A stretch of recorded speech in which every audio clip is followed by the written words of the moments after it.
Let's play it. Let's play it. Of course I'm on torrent. I'm driving a Porsche over the floorboards, over the 4 points, wearing the 4 torrents, getting an abortion and a divorce at the same time to hear some Fording. Look what I'm planning. I'm planning and do all this while you're panicking. And you're looking and staring at mannequins. And I'm going to Fannikins trying to get up a Plannikins. Oh, look at Plannikins, Fannikin. Oh, it's hilarious, dude. It's really funny. Well, thanks. Do you say the same rap like on all your? Because you've done it several times. Yeah, no, it's different. So I'm just kind of winging it. You're freestyling. Yeah, I'm freestyling with no words, which is to me better. I think, yeah, no, he's had to have seen that. Eminem has had to. That got posted by so many different like hip hop magazines, and it went super viral. But I just feel like there's also a fake. There's like an MGK diss that this Eminem sound-alike posted. It has like 9 million hits, and so many people are, and he mentions me, and so many people are like, dude, Eminem mentioned you. And I'm like, it's not him. It's called Pac-Man or something like that. And he talks about, it's like, this is... Does he diss you in the song? No, he's like, he said something about me that it was something, it was in a positive thing. I can't remember, but it was like, he was like, I can't remember. You have to listen to the song. But it's got like 8-9 million hits, and people legitimately think it's real. The guy does kind of sound like Eminem, but it's very obvious if you're an Eminem fan that is not Eminem. But people are just flooding my DMs like, dude, you made it. He fucking called you out. Do you feel that social media has helped get a bigger audience to your stand-up shows 100%? Say that again? Like social media. Yeah. Because you're already a successful stand-up comedian. But do you feel that social media has brought a lot more people out to your shows? I think you just kind of have to use it all now. You got to use, if you're on a sitcom, people come out still from Undateable. People still come out from Whitney. They're like, I love that show, and then social media, it's all, you got to use it all. I mean, I don't know. Unless you're like Jerry Seinfeld or somebody that's just going to be, the icon, which I'm not yet, but I'm still, I like to think I'm still on my way up, and I mean, who knows, you could lose it all tomorrow, but I just feel like you got to use it all to your advantage, and it's also fun. I like doing it. I like doing social media. I like doing, I mean, I don't like anything more than stand up, but I do movies and TV. It's like, it's all part of it. You've been in Hollywood for a while. What's been your biggest disappointment? Like where you thought something was going to be so great and then it just didn't work out? That all happens pretty early on. You know what I mean? But I tell you, man, it just doesn't ever stop.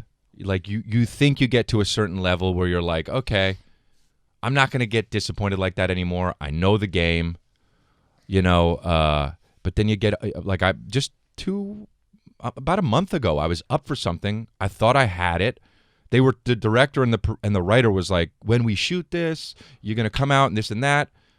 And then they just made an offer to somebody else, man, the next day. And it was just like, I let myself want that project. Mm-hmm. And it's like, the other thing too is like, I don't like doing anything more than stand-up. So it was going to take me out of doing stand-up for a while. And I was fine with that because I was like, this is a cool series. It was a drama. I'm going to take a pay cut and just get involved, and it's going to be something different in my life, but I let my heart get involved, you know what I mean? And then they just willy-nilly were like, thanks, we're going to go with someone else. And I was like, wait, it was actually kind of fucked up, and I'm not going to call them out or tell them about the project, but yeah, it was a brutal, it had been a while since I felt that disappointment. Well, so was there a bigger disappointment than that one? Like, has there been? Like where, because I would imagine it would be harder when you're first coming up. It is like the first one, but you get rid of it. You get really quickly. Really quickly. You're like, oh, I guess I didn't get that because it's coming out in a month. You know what I mean? Yeah. I auditioned for something like Spider-Man, and then they're like, oh, they're gonna give it to Tobey Maguire, but it's like that's not. But I was fucking cool. I was nobody. It's like you get it. So there are a few of those that I think it. It was a little bit of a wake-up call for me about a month ago because I was like, oh, man, maybe it doesn't get fucking easier, man. It just happens less. Gotcha. You know what I mean? I think people outside of the industry, I know I felt this way when I wasn't in it, that you get to a level and you're like, okay, I got it all. Everything else is just, the cherry on top. Right. But when I watched Joan Rivers' documentary and I saw her still hustling, I thought, oh my gosh, even when you're Joan Rivers and you're in your 70s, you're still hustling? Right. That's it. It's very true, too, because, like, look, straight up, I love my life. I love everything about it. I'm happy with the work I do. I wouldn't ask for anything more, but it's still a hustle, and I still every day think, well, what else can I do though? You know what I mean? But what makes successful people successful. Yeah. Some people just, I just want to do this one job and that's all I want to do. You look at The Rock and Kevin Hart, and it's like, Jesus Christ. You know what I mean? They just keep going, and you're like, to what end? Like, if The Rock posted he wakes up at 2:30, and I would believe that 100%. That's true. Because he's always working out. I know. And every actor that comes in that works with him says, no, they bring, wherever he shoots, they bring his gym basically out there. That's awesome. Lady Gaga and Katy Perry kind of broke around similar times, and I always felt, Lady Gaga was like, and I'm going to start a foundation. I'm going to change the world. And I always felt Katy Perry's like, can I just make music? Yeah. Is that cool? It's like, if I just do that. And she just wanted to stay in that lane. Lady Gaga wanted to change the world. And The Rock is just, I'm surprised you haven't made fun of The Rock.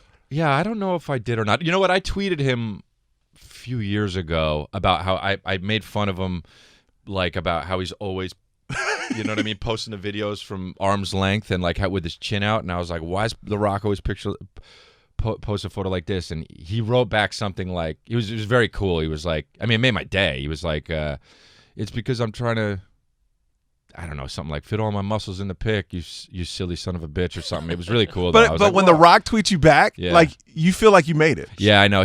I heard somebody say he's like the male Beyonce. It's the truth, man. Guys love The Rock is awesome, man. Like Have you ever met him? No, I never met him. I think he's my favorite celebrity, man. Yeah, he's just so cool. He's just so nice. He's always, you know what I mean? He's always he's got to be nice. I will tell you this. You've met him, yeah? Oh my God, like 10 times. Yeah. I knew him when he was still a wrestler in Miami. I had a radio show in Miami, so he would come on to promote the WrestleManias and all that stuff. So I knew him from back then. And even when he broke big, every time he would, after the interview, he says, you're still going to, because he set me up with his acting coach. He was like, you're still going to my coach. You need to keep striving. Like literally, like his videos, you need to keep hustling. You're going to make it. You're going to break through. I know it. And every time he would check in with me to make sure, he would make everybody leave the room and just basically grill me with questions about, are you moving forward? Are you doing this? Are you doing that? Dude, if I was that big, I would be fucking Mr. What's your name again? Fuck that. Dude, if I close my eyes right now, I can't remember what I'm wearing. I don't know what acting coach, anybody. I forget that's amazing. And he knows every single person's name. I don't know if that's crazy. He has the president thing going on where he has an earpiece, but any reporter that walks in, he says your name and says something that I think you told me this on the flight. Absolutely. Yeah. Like from a year ago, he'll be like, you remember that time? Yeah. And that's you're amazing. Like, holy, no wonder why people love him. He makes it's kind of like the Will Smith, Tom Cruise thing. I've interviewed them too. They have this thing where you feel so good when you walk in. They know your name, and except with Tom Cruise, he doesn't break eye contact, which is weird. Wow. He follows you all around the room. What is that? I don't. The religious. I think we know what it is. It's Scientology. You're a robot. Yeah. Wow. So now what's next for you? You got this. You got a cult now. I see. I do. How'd that all? That's happen? what I'm trying to do, is streamline this whole thing into a cult, man. I got the stand-up shit. I got this stuff. I'm, every now and then I'm on TV doing movies and shit. I got the podcast. It's too many shit. I got the social media. Just streamline it all into a cult, man. I said it once on my podcast, and it really took off. And I'm like, I got this podcast called Congratulations. If you're not part of it, get involved, because we're working towards getting this log cabin in the middle of anywhere. Really, kind of hanging out. Yeah, man. Are you going to throw like a big retreat? But when I'm like 65, 70, I don't know. Like, I mean, I love what I do, but am I going to love it that long, or am I just going to want to chill and have like a bunch of people around me, like-minded people? We all like the same shit. We like laughing, hanging. You know what I mean? Coffee, whatever the fuck. The coffee dad will be there. Good, yeah. Have you thought of the name of your cult? What it would be? Well, called? it's just been the name on my podcast is Congratulations. Okay, but yeah, no, I guess I do. I mean, there's definitely some thinking I have to do. So like 30 years from now, 40 years from now, you in the middle of a forest with all your people. Yeah, I think that's what I would want to do. I'm kind of obsessed with cults. I think your cult would be fun. It Thanks. sounds like it would be a fun cult. That's the other thing too. It's a party cult. A lot of these cults are like, oh, the end of the world is coming. Like, nah, it's not coming. We're just hanging out. This is the fun cult. Yeah. Everyone relax. Now, how do you get your new material? Because you have 2 or 3 specials out, and after you're done with an hour, how long does it take you to create another hour? So I got a new one coming out in January on Netflix, and since it's happening right now, so I shot it about a month and a half ago, and it was a half an hour. It's a half an hour. It's one of these global ones that's coming out, and I have a half an hour of material that's on my tour. We can go to crystalia.com to get tickets. I'm everywhere. But it's called the Follow the Leader Tour. So I took half of that I didn't want to put in my next special, and I was like, I'll do this for Netflix on the half-hour special coming out in January. So I did it, and then I'm like, oh, I'll still do it on the tour because it didn't come out yet. Yeah. People will get to see it. And the next show, this is what happens every time I shoot a special. I'm like, I already shot this. I'm so bored. I can't do this anymore. So I just quickly think about what has happened in my life or past experiences, and I'm like, all right, what else can I talk about? How long does it not work before it starts clicking? Because you have those shows. Yeah. At this point, honestly, I've been doing it long enough, and it's pretty quick, man. It's like a few shows, and I'm like, okay, it works. Okay. Yeah.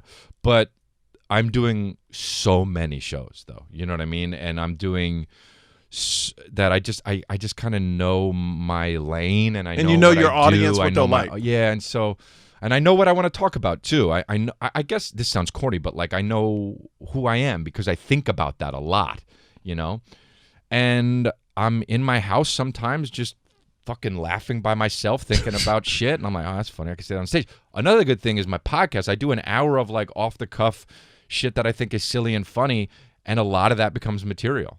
Do you do the Eminem and Mark Wahlberg on stage yet? I don't know, and I don't know if I will. I tend to stray away from like pop culture and like celebrity impressions. Yeah. I don't know. I don't feel like it's. I feel like other people do that so much better. You know what I mean? Like, I'd rather talk about my life and, making fun of random people in my life, or you know what I mean? What is the one thing that was tough when you were breaking into, like, because you're at the Comedy Store, you're at all the clubs. You can go in, you can get time. What was the toughest thing for you breaking into those clubs at the beginning? Were other comics like kind of like, oh, this Crystalia guy? Yeah. I think people thought I was cool. And like other comedians were like, this guy thinks he's this shit. And it's like, I don't, dude. I'm like, so like who you are is who you are in your head, not what kind of leather jacket you wear. Do you know what I mean? And people were just like, this guy thinks, he's just going to come in and fucking, I felt that, and it was just so not true. I mean, but I did more shows than I mean, I would just be like, dude, if I just nobody, a little bit of The Rock and Mark Wahlberg, but I was like, nobody's going to work harder than them. I'm going to work harder. I think I would always think the only person who did more shows than me coming up was Whitney Cummings, man. She's a beast. I was like, I'm going to do more show every time. She already be there. It'd be like you at the gym at fucking 5 o'clock in the morning. I'm like, she's already done with her spot and going to another one at fucking West Side Brew Co. Do you like watching stand up? Like, do you stream people's stuff? Nah, I don't watch their stuff. Are you? Because I don't either, because I'm scared that if any idea originates from somebody, are you like that as well? Yeah, but then also sometimes you'll do a bit and then you're like, oh, someone else is doing a bit like that, and you're like, oh, fuck, I guess I got to stop doing the bit. And it's like, but I came up with it. Yeah. You know what I mean? It's annoying, but it's just, it's harder now, but yeah. No, I don't watch people's stuff on streaming. I'll catch them at the club sometimes if it's a buddy or just. But I often don't watch it. But it's tough because I'm a fan of stand-up. I'm a fan of stand-up. I'm a fan of stand-up. Who's your favorite people to watch right now on stage? I like watching Bill Burr. Just say Michael Yo and get it over. No. Bill Burr. I like Bill Burr. I like to watch Rogan. I like watching. There are guys that kill that I just like marvel at. Some guys I like to watch. Some guys I don't like to watch because I have to follow them all the time. Like I have to follow Sebastian all the time, and he's so funny, and I'm always like, I can't fucking watch this guy. He's gonna crush, and then I'm gonna get all insecure, and I gotta go on. Has a moment ever happened where somebody destroyed before you, and you couldn't match that level? Yeah, for sure. You look at a certain level. It's hard to bomb. Yeah, not bomb. People know. Yeah, but like I went on like somebody who's so hard to follow. I said this on Tom Segura and Christina's podcast, but I had to follow Donnell Rawlings once, and it was just like, dude, I walked in and he was just murdering. I mean, he always murders, but this was a different thing. I was like, oh, I didn't know. It was like Black Church. People were just standing up, singing. I was like, what is happening? And I went on and I did fine, but I was like, I couldn't match that level, and I'm like, I'm fine with it. It was just like, so there. It was that. It was like, it was within the past year. Like when you're an up and coming comic. There's one time where you will go after somebody that's huge, and then you will crush. Yeah. Do you remember that moment? Yeah, I do. Where you felt like amazing. Yes, that was oddly enough with Mencia. Really? Yeah, he was. It was funny too because it was like right after all that shit broke, where he was a joke thief and all that. Joe Rogan. Yeah. Yes. And it was like he was on the way down, but not everybody knew, and so he still came in and bumped me, right? And I was on my way up. Nope, not people. I had people that knew who I was, but they were like, hey, he's going to go before you. And I was like, okay, sure. And I was like, I'm going to try to follow him. Fuck it. Because I know he crushes. He used to crush. Absolutely. Right? So I haven't seen him in a while. I don't know if he does now. But so he went on, and I was like, people he's not going to crush that hard because people know about him now, and like he's kind of fallen off. He went on, and it was like he knew that and was like, I'm going to fucking show you motherfuckers what's up. He went on. I had, at that point, never seen someone crush so hard. And I was like, oh, no. I was like, I'm going to just leave. I'm going to say, I literally was like, I'm just going to tell him. He did like 30 minutes. And I was like, was this at the Comedy Store? It was at the Improv. Okay. And I was like, I'm just going to leave. And then I was like, dude, if you leave, you're a bitch. Like, you're a fucking bitch. You deserve, get up there and bomb. Who gives a shit? Bomb, or try to not bomb, and maybe you'll. So I was now, like, did you watch his whole set? No. I watched his whole set. Wow. And I because I couldn't believe it, dude. People were almost lighting the place on fire. He was crushing. And in my head I was like, don't the people know that he's fallen off? Like, what the fuck's going on? And he said goodnight and got a standing ovation. Everyone gosh. stood. So now I have to go on, and I'm like, oh, dude, if you have to follow a guy on a standing ovation, it's like, it's just pretty much R.I.P. You're gonna just you're gonna be, you maybe at best can do okay. Yeah. So I'm like, okay, and I always thought this too. For my first show ever, I was like, how the fuck am I going to get on stage? I was like, if I could just move, all I have to do is move each leg in front of the other. I literally was thinking, just manually move one leg and then the other leg, and then I'll be on stage, and then I have to talk. So I did that, and I went on stage, and I fucking destroyed it, and I got a standing ovation, man. Really? Yeah. And I couldn't believe it. I was like, and I was like, dude, I can do it. You know, it had been years since I did stand up. I knew I could do it, but I was just like, oh, I it's remember, that validation. Yeah, it was like that, and the 8 Mile moment where I was like, oh, I really thought I was gonna bomb, and I used what I learned as a comedian. You know, because being a comedian, it's not just being funny. A lot of guys are just funny, but you get on stage and you eat shit because you have to learn how to do stand-up. Yes. You know? It's a different thing than just being in a room making people laugh. And I used all of the technical shit that I learned and all of the, you know, Joe Coy, I used to open up for Joe. I know he's my mentor, yeah. Yeah. I used to open for him, and I used to think when Joe and I were together, we would both make each other laugh the same. People would come around us. We would both be joking around the same. I was like, we're just as fun. No, he's not. I'm not funnier than him. He's not funnier than me. But he would get on stage and just fucking destroy. I mean, he destroys, right? Yeah. And I would open for him, and I would be like, and I would do fine. And sometimes, and this was before everyone knew who he was. Yeah. I mean, he wasn't even selling out. This is when I would open for him. So there was somewhat of a more even playing field, right? And I would go on. Sometimes I would like not do well, and he would go up and fucking destroy, dude. And I would say, dude, what is it? I know I'm funny. And he would be like, I don't know how to tell you, but it's just you have to go up. And you have to know the audience, and it's a different thing. Sometimes you just slow down or speed up or this and that. And I would always be like, what are you talking about? And now I know what he's talking about. And you can't explain it. It's just doing it over and over again, and it's a feeling. And people ask me now coming up, how do you become consistent? You just have to keep doing it, man. There's no other it's a feeling. It's a mentality where you go, because now I'm reaching to that point where when I walk into a club, I know like I'm going to do well. Right. I could destroy, but it's going to be good. People know who you are. But it's this switch that goes off that your mindset goes from, oh, I hope I do well, to it's going to go well tonight. Right. You know what I mean? Yeah, true, and what's interesting, and I tell everybody, you will never experience this in your life unless you do stand up, because there's no other job or thing that will get you to this point.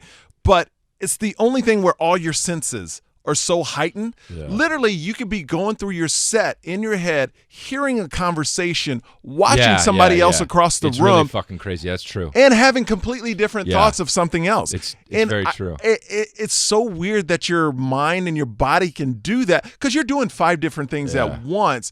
And there's no other time. That's true, huh?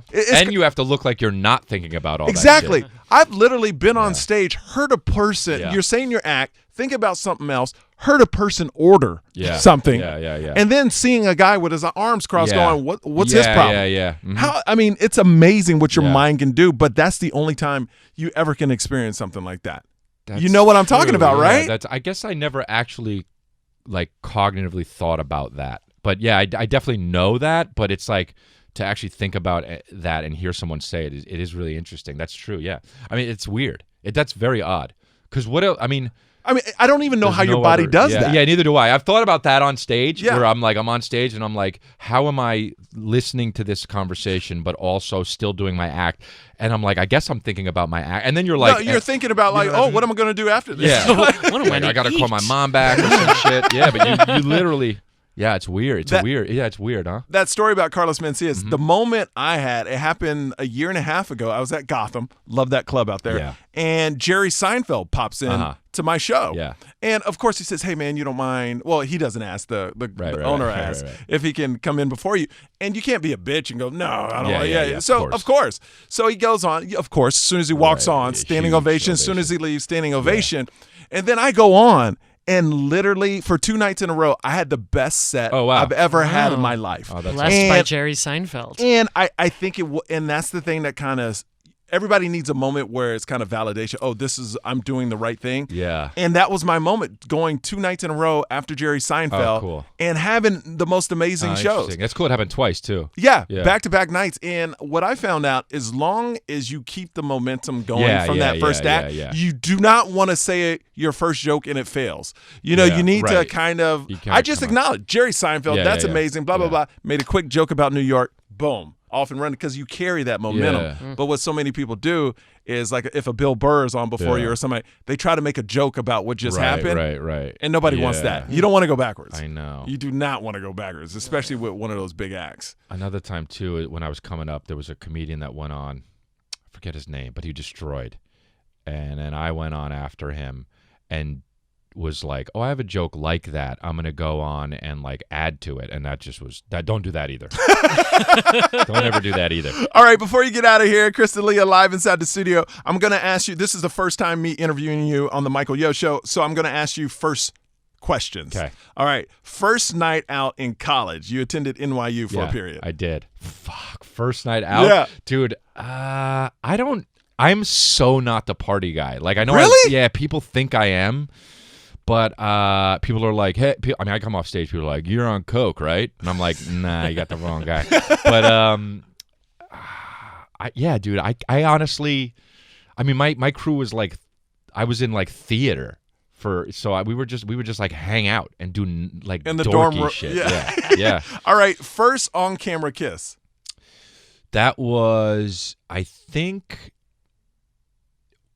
Nicole Bilderbeck is her name, and it was in a movie I did called. They changed the name of it when it came out. Fate Totally Worse Than Death. I don't think it was called that. Bad Girls from Valley High is what it was when it came out. She played my girlfriend. And I played it. We were in high school. You know, I was 19 when I did it. And yeah, we did it. I think we kissed in that. Was it awkward? It was like a real quicker one, so it was fine. And then I don't think I did a real kiss until after that, till Whitney, which she's like my best friend. So like that wasn't awkward. Yeah. Okay. First time performing stand up, and how'd it go? So first open mic was when I was 23, and it was whatever. And then 2 years went by and then I started again. Yeah, I was just like, what took you 2 years? I don't know. It was just so, I was like, oh, that's what it is. And I was like, I had to swallow it for 2 fucking years. And then the first show I did was after I started again. 3 months after that, I did a first legit show, and that was where I came up with the thing where I was like, just move your fucking legs. So, and that went really well. But I saw it years later, and I was like, whoa, that's terrible. Yeah. But now every time I see myself 3 years ago, I'm like, that's terrible. Yeah, because you grow, you evolve. Yeah. First concert you ever went to? Oh, dude, I always have the best one. Everyone's always like, nah, I got it beat. And I wait for everybody to talk, and then I say, okay, mine's Johnny Cash. Wow. Yeah. Were you a fan? Or? No, I was fucking 12, dude. My parents took me. Yeah. And you know what? So did you enjoy it? No, I was fucking I was a kid. Yeah. But my brother was there. He was even younger than I was. It's so funny, man. I must have been 10, and he must have been 6. And my parents took us, and, you know, Johnny Cash was doing all that. And every time in between his songs, he would talk, you know, and to the crowd. And one time he started talking. He was like, this next song, you know, he started talking about the Lord and all that shit, and you know, as he does. We were in the South, and my brother goes really loud, oh, not another song about God. and so now that's a huge story in my family. First audition. Okay, so I think the first legit audition I went on was for a movie. I can't remember what it was, but we were talking about Heartbreak. It was a movie. Fuck, I forget what it was. It was with that guy who was in That Thing You Do, that Tom Hanks movie. Ooh, Thomas. I don't know his name, but I loved that movie. Yeah, but it wasn't that movie. It was a movie with him, Thomas something, and it was, I was supposed to play like the silly, crazy, like Stifler version guy. Gotcha. And I didn't get it. And the guy who got it did it go well? It was, I think I was nervous. Okay. And the guy, and I remember thinking like every few minutes, like, I wonder if they heard, you know what I mean? You put it out of your head now, you know how the business goes. But the guy who got it was really funny in that movie, actually. First car accident. I remember I was coming out of high school. I was with my buddy Mike Riddell, and he was in the passenger seat. And my buddy John May, who was in front of me, because we were in high school, going out, leaving school, slammed on the brakes because a bunch of people slammed on the brakes in front of him. I wasn't paying attention, and Mike was like, whoa, Chris, stop. And I hit John up into a hill, and I was like miraculously, first of all, he was fine, but miraculously, nobody was walking on the sidewalk because it was school was getting out. Dude, that would have changed my life. So yeah, that was my first accident. And I remember calling my dad, and the first thing I said was, hey, Dad, just so you know, I'm okay, but I got into an accident. I was like, that was really good I said it that way. Yeah, I'm in an accident, and for 2 seconds. They'll freak out. Yeah. All right, Chris D'Elia. Go to chrisdelia.com. Yep, they can find out everything. Thank you so much for stopping Thank by, you, man. I appreciate it. It's the Michael Yo Show, guys. celebrities, pop culture, and comedy.